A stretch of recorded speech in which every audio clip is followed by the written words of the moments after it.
வெனிசுலாவின் வான்வழியை விமான நிறுவனங்கள் பயன்படுத்தக்கூடாது என்று அமெரிக்க அதிபர் ட்ரம்ப் தடை விதித்துள்ளார். அமெரிக்காவில் போதைப்பொருள் அதிகளவு புழங்குவதற்கு வெனிசுலாதான் காரணம் என்பது ட்ரம்பின் குற்றச்சாட்டு.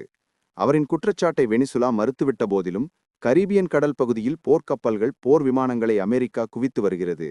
வெனிசுலாவுக்கு எதிராக இராணுவ நடவடிக்கைகள் எடுப்பது குறித்து ட்ரம்பிடம் இராணுவ அதிகாரிகள் ஆலோசனை நடத்தியிருந்தனர்.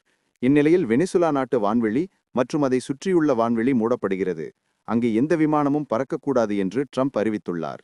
இதுகுறித்து அவர் தமது எக்ஸ் வலைதள பதிவில் குறிப்பிட்டுள்ளதாவது: விமான நிறுவனங்கள், விமானிகள், போதை கடத்தல்காரர்கள் அனைவரும் வெனிசுலாவிற்கு மேலே உள்ள வான்வெளி மற்றும் அதை சுற்றியுள்ள வான்வெளி முழுவதுமாக மூடப்பட்டிருப்பதை கருத்தில் கொள்ளவும்.